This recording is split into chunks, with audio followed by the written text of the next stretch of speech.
სახელითა მამისათა და ძისათა და სულისა წმინდისათა. ამინ. ჩვენი რწმენა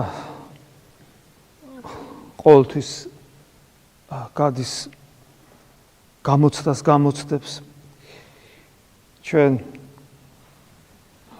ხანდახან ისე ძლიერად არის ხოლმე ჩვენში გამჯდარი, უпроსტოდ განცდილი რწმენა იმდენად ძლიერად განიცდება, რომ დააკვირდე და გაიხსენო შენი ის პერიოდები, როდესაც ასე ამგვარად არ ახარ რწმენაში, ან ის პერიოდი, როცა შენი მოქცევა მოხდა და ვერ აცნობიერებდი ბოლომდე, როცა შენმა შინაგანმა სამყარომ გითხრა, რომ ღმერთი არის, მაგრამ არაფერი არ იცოდი. მე განსხვავებას ხედავ და ღმერთს მადლობ, თავისთავად ცხადია, თუ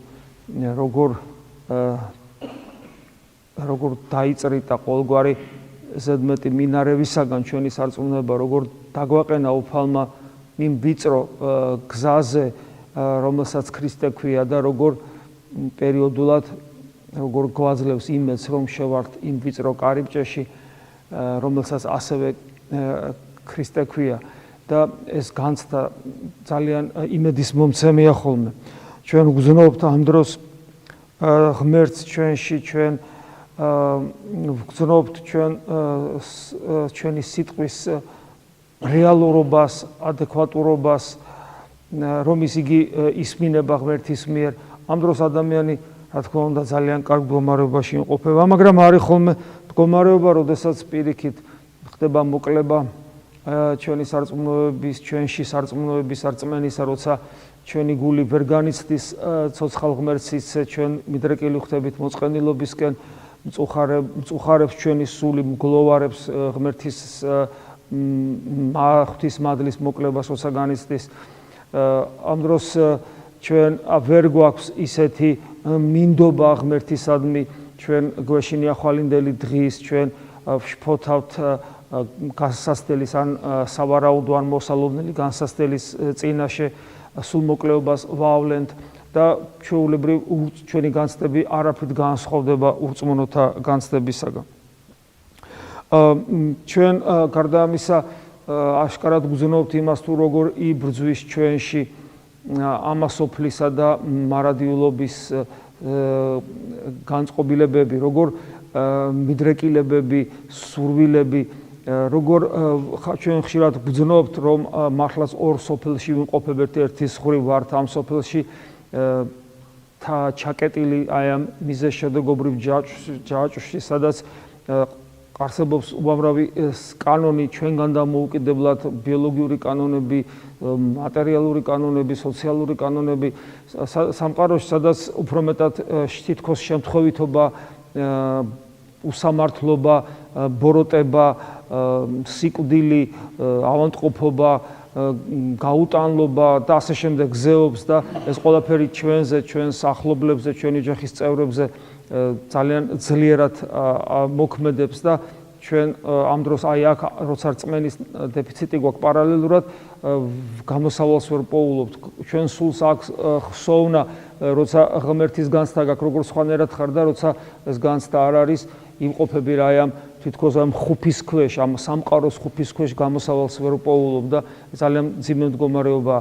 ამ დროს პლუს ჩვენს წინააღმდეგ არის ხოლმე აღდგარი ჩვენივე ბუნება, ჩვენი სულიერი მავნე დემონური მიდრეკილებები, პატივმოყვარეობისა, ეგოიზმისა, ანგარებისა, შურისა, სიამაყისა და ეს ცალკე გვტანჯავს, იმიტომ რომ ჩვენ თან ვიქცევით შესაბამისად ამ ვნებებისა, თან კიდე ეს ყველაფერი გვტანჯავს, იმიტომ რომ ჩვენს პიროვნებას ახსოვს ის, რომ ჩვენ მორწმუნენი ვართ. ამავე დროს ამას ემატება კიდე ხორციელი ვნებები, ხორციელი მიდრეკილებები, რომლებიც მხოლოდ ბედნიერებას, მხოლოდ სიამოვნებაში ეძებენ და ხედავენ.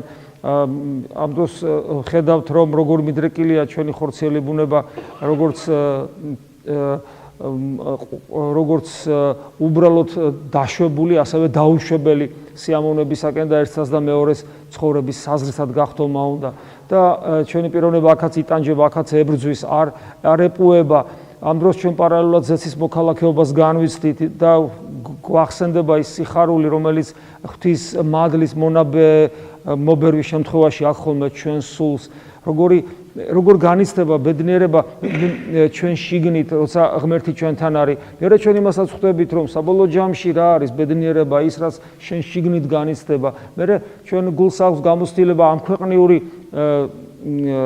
მიწიერი ბედნიერებისაც და იმ ბედნიერებისაც, რომლის წინა გემოსხილვას გვაგზნობინებს ხოლმე მადლის მობერვა ჩვენში და ჩვენ მეორე ჩვენი გამოცდილებით ვიცით უკვე და არა თქვა წაკითხულიდან, რომ ზეციური მადლის მობერვის დროს მიღებული გულის ბედნიერების განცდა გაცილებით აღმატებულია, გაცილებით აი სხვა მდგომარეობა საერთოდ სხვა მდგომარეობა და რომ ამ ყველაფერს შედარება ხდება, ბუნებრივია, რომ უპირატესობა ზეციერს ენიჭება, მაგრამ ზეციერს კი ენიჭება, მაგრამ არის ხოლმე შემთხვევები, როცა მიწიერი გძლევს და მოკლედ აი ესე გაუთავებლად.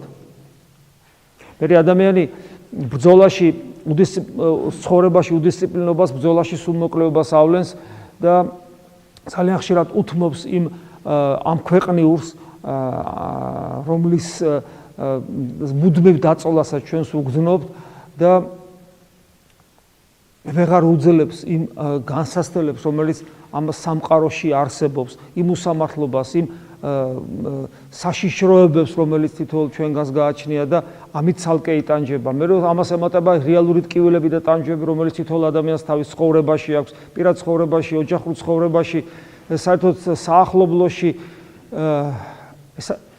ეს ყველაფერი ძალიან მძიმე გადასატანია, როდესაც ამ ყველაფერს აწყდები და ხშირად პასუხიც კი არ არსებობს. ნუგეშის შესაძლებლობა არ არსებობს, როცა ადამიანს ესეთი ტკივილები და განსასწრებები აქვს, იმიტომ რომ როცა ადამიანს ტკივა ამ ქვეყნიური და მართლა როცა ტკივა, ერთადერთი ნუგეში არის, ჩვენ ამბობთ ხოლმე, სიტყვით შეიძლება არ ნუგეშო. სიტყვით იმ შემთხვევაში შეიძლება არ ნუგეშო, თუ ამ სიტყვას საღვთო მადლი ახლავს და ყოველთვის კიდე არ ახლავს. საერთოდ როცა ამ ქვეყნიურად რეალურად ადამიანს ტკივა, ცარიელი სიტყვით ნუგეში ხშირად გამაღიზიანებელიც კი შეიძლება იყოს. აი, გვახსენდება იობის წიგნი. იობის წიგნი ძალიან საინტერესოა ამ კუთხით.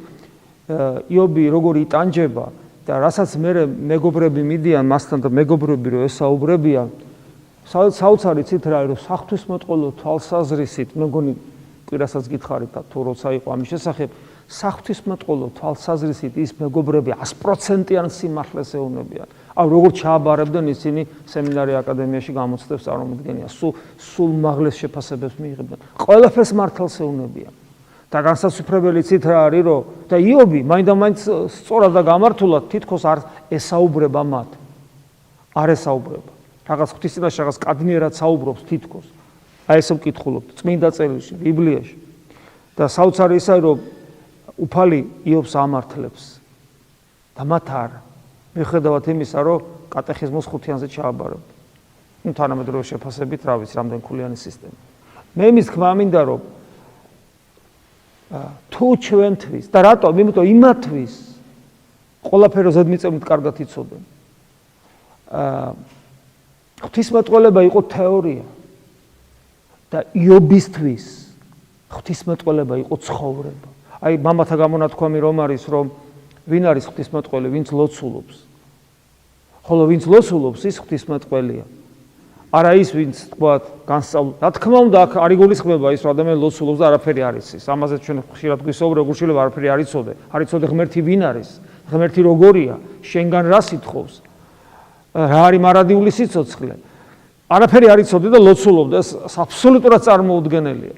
აქ ლაპარაკი ამაზე კი არა, რომ არაფერი არ იცი. აქ ლაპარაკი სხვა რამეზეა. ლაპარაკი არის იმაზე, რომ თუ შენ ღმერთთან ცოცხალი კავშირი არ აქვს, შენი ღვთისმეტყველება მარტო ფუცლებზე დაწერილი ასოებია, არც მეტი, არც ნაკლები და შენი მეტყველება ჰაერში გაფრქვეული ბგერებია. ღვთისმეტყველება არის, როცა ღმერთთან ურთიერთობის გამოცდილება გაქვს. და აი ის, რაც ჩვენ წეღან საუბრობდით, ეს ყველაფერი, ეს ყოველდღიური დაცემები, წამოდგომები, ტკივილები, პასუხგაუცემელი კითხვები, შფოთი, უნდობლობა, უიმედობა, ხან იმედი, ეს ყველაფერი თუ გვინდა რომ დავძლიოთ ერთხელ და სამუდამოდ და ჩვენში გაიმარჯვოს ქრისტე, მაშინ ჩვენ უნდა ვიყოთ მართლაც ღვთისმეტყველნი, ანუ ღმერთთან ურთიერთობა უნდა გქონდეს. ჩვენ კი ვსაუბრობთ ამ ქვეყნიურ უსამართლობაზე, მაგრამ გვავიწყდება რომ ძალიან ხშირად ამ ქვეყნიური ამასოფლის კანონები ჩვენზე რომ ძალადობენ და ზეციურს კი არ გვავიწყებენ, მაგრამ გვაკარგინებენ თუნდაც ძალადობით. ხშირად ამის მიზეზი ჩვენშივია. ამის მიზეზი იმიტომ რომ ჩვენ ისევ გვინდა რომ ხორციელად ვიცხოვროთ. ან უპირატესობა მივანიჭოთ. არა და ქრისტიანი ვინ არის? აი დღესაც პავლე მოციქულთან ვკითხულობთ რომელთა მიმართ ეპისტულეში. ქრისტიანი არის ის, ვინც არა ხორციელად, არამედ სულიერად ცხოვრობს. ის ვიშიც არის სული ქრისტესი. ხოლო თუ ვიშიც სული ქრისტესი არ არის, ის არ არის ქრისტესი, ის ქრისტიანი არ არის. და ეს როგორი სულია? ეს ის სულია, რომელმაც ქრისტე აღადგინა მკვდრეთით, ღმერთის ადამიანური ბუნება იგულისხმება. და თუ ჩვენში ის ზეობს და ბატონობს ის სული ქრისტეს, ის ჩვენც აღვადგენს. და ეს აღდგენა, რა თქმა უნდა, ეს ბარადისობაში რო გადავალთ და მე როცა უფალი დაბრუნდება, ის აღდგომა კი მოხდება, მაგრამ ის აღდგომა აქვე ხდება, როცა ჩვენი ხორცი იმარჯვებს ცოდვაზე. იმიტომ რომ ჩვენ რომ მოუკვდებით ამ სიკვდილის მიზეზი ხო ჩვენში არსებული ცოდვაა. ჩვენ გენეტიკური მემკვიდრეები ვართ ადამის. შესაბამისად, ამ გენეტიკური მემკვიდრეობის ნაყოფი სიკვდილია.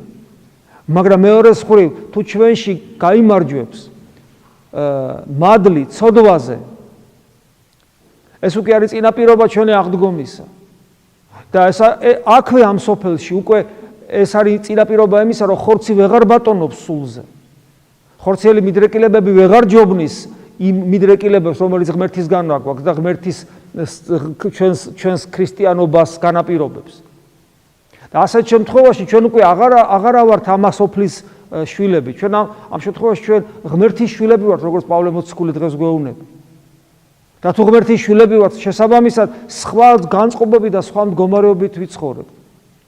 და ჩვენ შეგვეძლება სულიერად შევაფასოთ ყველა ის მოვლენა, რაც ამ სამყაროში ხდება. ჩვენგან როგორც გავარვარებულ ტაფას და ქვაბს ვერ მიეკარება ბუზი და ქინქლა, ისე ვეღარ მოეკარება ჩვენს სულს ვერც უიმედობა, ვერც დეპრესია, ვერც სულმოკლეობა, ვერც შიში ხვალინდელი დღისა, ვერც მოწყენილობა ვეღარ მოეკარება, იმიტომ რომ ჩვენ აბსოლუტური ნდობით გავიშჭვალებით ქრისტესადმი. აბსოლუტური ნდობა. ჩვენ არა გვაქვს ქრისტესადმი აბსოლუტური ნდობა. იმიტომ რომ ეს რო გქონდეს, ჩვენში უნდა იყოს ის სული, რომელიც მასშია. ჩვენ უნდა აღვსდგეთ მკვდრ, სანამ მოვკვდებით ჯერ კიდევ და ყველანი მოვკვდებით ხორციელად, მაგრამ სანამ ხორციელად მოვკვდებით, ჩვენ უკვე უნდა აღმდგარნი ვიყოთ. ანუ გამარჯვებული ცოდვას.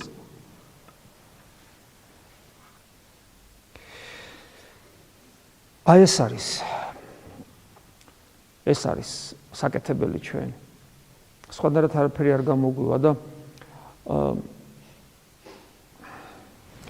სულ ფიქრობ კი არა, უბრალოდ სულ მოდის ეს განცდა პერიოდულად, აი ხდება ხოლმე განახლება აი ამ განცდის და ცოდნის, რომელიც ღმერთისგან არის.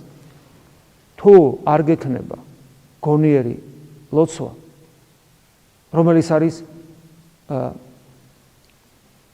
დიდი პრაქტიკა მართლმადიდებლობაში, იქნები თეორეტიკოსი მართლმადიდებელი. და თუ იქნები თეორეტიკოსი მართლმადიდებელი, შენი სარწმუნოებრივი ცხოვრება ვერასოდეს ვერ გაუძლებს ამასოფლის შემოტევებს, იმიტომ რომ ამასოფლის შემოტევები და ეს სოფელი თავის წესები და კანონებით არის პრაქტიკა. პრაქტიკულად გტკივა, რეალურად გტკივა, რეალურად განიცდი, რეალურად ცდუნდები, რეალურად ხდები აჟიტირებული, რეალურად ხდები მოხიბლული, რეალურად ხედავ შენ კარიერისტულ გზებს და ასე შემდეგ. და რეალურად თუ არ შემოვიდა შენში სულიერი ცხოვრება, განცდის დონეზე, შეხებითად, გულისმიერ შეხებას, გულისმიერ ხედვას გულისხმობ.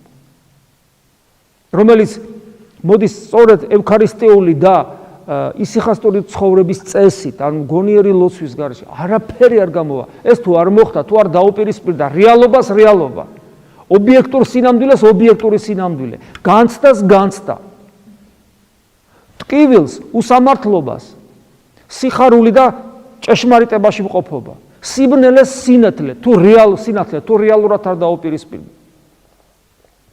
მაშინ ის სიკვდილის სული, უფრო გასაგები რო იყოს, დაგვამარცხებს. და როცა სიკვდილზე ვიმარჯვებთ, ჩვენ ამ ქვეყნიური სიკვდილის აღარ გვეშინი. და როცა მოვა ის ჩვენთან, ჩვენ დავხვდებით ამასოფლისათვის, ანუ ცოდვისათვის მკვდარი. და ის ეშმაკს ჩვენზე ეს იარაღი ვეღარ გამოადგება ჩვენს წინააღმდეგ. შეგვეციოს უფალი და გაგვაძლიეროს და მოგცეს ძალა, რომ ხნეთ ვიყოთ ამ ბრძოლაში და გავამართლოთ ჩვენი სახელი, დიდი სახელი ქრისტიანისა. ამინ. მადლი უფლისა ჩვენისა იესო ქრისტესი და სიყვარული ღვთისა და მამისა და ზიარება სული საწმინდისა იყოს თქვენ ყოველთა თანა. ამინ.